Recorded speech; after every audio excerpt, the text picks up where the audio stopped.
Menteri Keuangan Purbaya Yudi Sadewa membuka peluang kenaikan gaji aparatur sipil negara pada tahun 2026. Menteri Keuangan menyatakan rapel kenaikan gaji serta pencairan aparatur negara dan pensiunan dengan alokasi 55 triliun rupiah sudah mulai dilakukan hari ini. Menteri Keuangan menjelaskan instansi yang sudah mengajukan pencairan dapat langsung memproses pembayaran untuk pensiunan aparatur sipil negara di pemerintah pusat telah siap dibayarkan sebesar 3 triliun rupiah kepada 631 ribu pegawai dari total 2,2 juta ASN. Sementara itu pembayaran rapel dan nanti gaji ke-13 bagi pensiunan telah tersalurkan sebesar 4,4 triliun rupiah kepada 3,6 juta pensiunan atau sekitar 93,5%. Dan untuk ASN daerah, realisasi pembayaran mencapai 17,6 miliar rupiah kepada 17.000 pegawai. Pemerintah menyebut anggaran rapel ini sebenarnya sudah siap dan proses pencairan tinggal menunggu kecepatan masing-masing instansi dalam mengajukan dan menyalurkannya. Pensiunan dan aparatur negara pada pemerintah pusat jumlahnya mencapai total triliunan untuk 631 ribu pegawai dari total 2,2 juta ASN. Menteri Keuangan Purbaya Yudi Sadewa juga menanggapi adanya protes terkait tunjangan harian karyawan swasta yang dipotong pajak. Menurut Purbaya, pajak ASN ditanggung pemerintah karena mereka merupakan pegawai pemerintahan. Adapun mekanisme pemotongan pajak karyawan swasta mengikuti aturan masing-masing perusahaan, baik ditanggung karyawan maupun ditanggung perusahaan. 79 tahun 2025, pemerintah mengatur 8 program prioritas dalam RKP 2025. Di antaranya program makan siang dan susu gratis, peningkatan produktivitas pertanian, renovasi sekolah, perluasan program kesejahteraan sosial hingga kenaikan gaji ASN dan pejabat negara. Dilansir dari Antara, pemerintah juga sedang mematangkan sistem penggajian tunggal atau single salary bagi ASN. Kebijakan ini bertujuan menyederhanakan struktur penghasilan ASN sekaligus meningkatkan transparansi dan kesejahteraan pegawai negeri. Direktur Anggaran Bidang Perekonomian dan Kemaritiman Kementerian Keuangan Tri Budianto menjelaskan, sistem single salary adalah upaya pemerintah agar hak penghasilan ASN bisa diberikan secara penuh dan transparan. Kini, pemerintah terus berkoordinasi dengan Kemenpan RB untuk merancang teknis penerapan sistem penggajian tunggal. Sedangkan soal wacana kenaikan gaji PNS, Tri menyatakan hal itu tergantung prioritas pemerintah saat ini.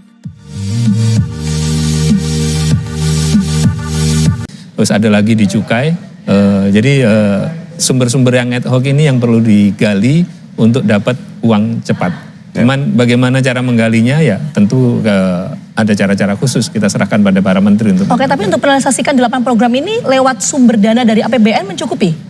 Kalau tidak pakai ad hoc tadi? Kalau secara bertahap masih mencukupi, tapi kalau untuk mencapai target yang ada di mana di Astacita, misalkan rumah kita kan rencananya membangun 3 juta rumah, 2 juta di desa, 1 itu yang harusnya sudah disetorkan ke negara nggak disetor. Saya sering sebut uncollected. Satu lagi itu yang sebenarnya potensinya ada tapi nggak diambil, itu untapped. Nah itu ada di kasus pajak yang sudah inkrah, ada dulu angkanya 90 triliun, saya nggak tahu sekarang mungkin jauh lebih tinggi. Terus ada lagi di cukai, jadi sumber-sumber yang ad hoc ini yang perlu digali untuk dapat uang cepat. Cuman bagaimana cara menggalinya ya tentu ada cara-cara khusus kita serahkan pada para menteri untuk. Oke, tapi untuk merealisasikan 8 program ini lewat sumber dana dari APBN mencukupi? Kalau tidak pakai ad hoc tadi? Kalau secara bertahap masih mencukupi. Tapi kalau untuk mencapai target yang ada di mana di Astacita, misalkan rumah kita kan rencananya membangun 3 juta rumah, 2 juta di desa, 1 juta di kota setiap tahun. Nah itu ya jelas nggak cukup. Nah jadi itu harus ada itu tadi, jangan bisnis as usual.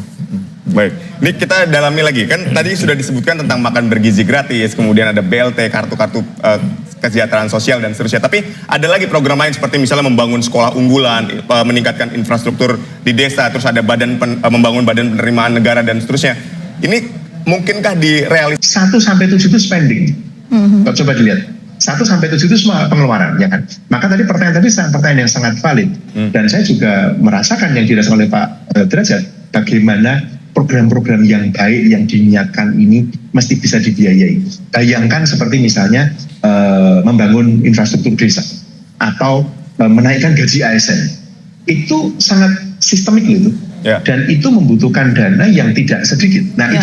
itu titik di mana beberapa kompromi antara yang teknokratik dan politik memang mesti ada. Dan itu kembali lagi ke poin saya yang pertama tadi, kalau begitu tata kelolanya seperti apa? Duit kita berapa? Belanja kita berapa? Kita mau ngutang berapa? Kita mau melepas Ya. surat utangnya seberapa banyak? Nah, kayak gitu-gitu. Dan memastikan bahwa yang kita spend tidak dikorupsi gitu. Betul kan ya Mas Derajat ya? Oke, nah ini kita ke Mas Derajat ya, Mas Derajat. Kalau kita lihat tadi kan, ini kan anggaran menjadi titik tumpu ya, untuk kemudian bisa merealisasikan 8 program unggulan. Tapi kalau kita melihat postur kabinet per hari ini, ada beberapa pos menteri yang sampai ada 3 orang dan lain sebagainya. Apakah ini justru bisa memperlancar dalam proses realisasi anggaran, atau birokrasi yang panjang ini akan menghambat? Gimana Mas Derajat? Saya ekonom tapi saya juga bagian dari organisasi dan pimpinan sudah memutuskan, jadi ya kita jalankan. Tapi sikap saya dari dulu itu adalah sebagai ekonom ya, bahkan sejak di DPR ketika membahas Undang-Undang Kementerian Negara itu adalah small government. Kalau saya dari dulu selalu begitu. Tapi gini Mbak Gita, itu negara, benar yang dikatakan Mas Januar, dari 8 PHTC tadi ya, program hasil terbaik cepat, itu 7 adalah belanja. 7 itu keluar duit. Yang nyari duit itu cuma 1, nomor 8. Ya. Nah, nomor 8 ini saya rasa memang Mbak Ani, track record beliau kan 13 tahun Menteri Keuangan, beliau memang nggak pernah sepakat dengan ini ya. Tapi ya mungkin itu tertunda sebentar karena negara punya kebutuhan, bukan hanya sekedar yang disampaikan Mas Januar. Pemerintah Presiden Prabowo Subianto tengah merencanakan kenaikan gaji aparatur sipil negara, termasuk guru, dosen, tenaga kesehatan, penyuluh, serta TNI Polri, bahkan pejabat negara. Kenaikan gaji ini merupakan bagian dari pembaruan rencana kerja RKP tahun 2025 yang tertuang dalam Peraturan Presiden Nomor 79 Tahun 2025 yang berlaku sejak 30 Juni tahun ini. Akankah kenaikan gaji ini memicu kenaikan harga-harga? Lalu bagaimana dengan warga negara Indonesia lainnya yang bekerja di sektor swasta? Dan apakah kenaikan gaji ini telah sesuai di tengah pemerintah sedang melakukan? Di satu sisi ia memberi semangat, di sisi lain ia bisa menyayat hati jika tak kunjung terwujud. Sekarang mari kita tarik napas sejenak. Mari kita tenangkan hati karena saya akan membawa Bapak Ibu untuk melihat peta besar dari semua ini. Bapak Ibu, pernahkah Bapak Ibu membayangkan bagaimana proses di balik layar sebuah kebijakan negara? Di luar sana di gedung-gedung pemerintahan yang megah, di ruang-ruang rapat yang dingin karena AC, ada orang-orang yang duduk berjam-jam membahas angka, bukan angka biasa tapi angka dalam triliunan rupiah. Mereka membahas berapa total pensiunan di Indonesia, berapa golongan masing-masing, berapa persen kenaikan yang mungkin, berapa dampaknya terhadap APBN. Apakah negara sanggup membayar tanpa mengganggu pembangunan lain? Ini bukan pekerjaan yang mudah. Bayangkan saja, setiap kenaikan 1% saja, angka yang harus disiapkan bisa mencapai belasan triliun rupiah. Itu sebabnya prosesnya tidak bisa instan, ada tahapan yang harus dilalui. Pertama, regulasi. Perpres nomor 79 tahun 2025 sudah menjadi payung besar. Tapi untuk bisa sampai ke rekening Bapak Ibu, dibutuhkan aturan turunan. Bisa berupa peraturan pemerintah, PP, tentang gaji PNS, atau peraturan Menteri Keuangan, PMK, tentang penyesuaian pensiun. Aturan turunan inilah yang menjadi dasar bagi Taspen untuk melakukan pembayaran. Tanpa aturan turunan, Taspen tidak bisa bergerak. Bukan karena mereka tidak mau, tapi karena mereka terikat oleh aturan. Uang negara tidak bisa dikeluarkan tanpa dasar hukum yang jelas. Itu prinsip akuntabilitas. Itu prinsip kehati-hatian yang harus dijaga. Kedua, evaluasi fiskal. Inilah yang disampaikan oleh Menteri Keuangan dalam pernyataan pers terbaru.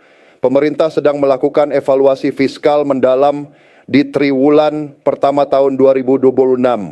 Artinya mereka menghitung ulang kemampuan APBN. Apakah setelah berbagai kebutuhan lain seperti pembangunan infrastruktur, bantuan sosial, subsidi listrik, dan BBM,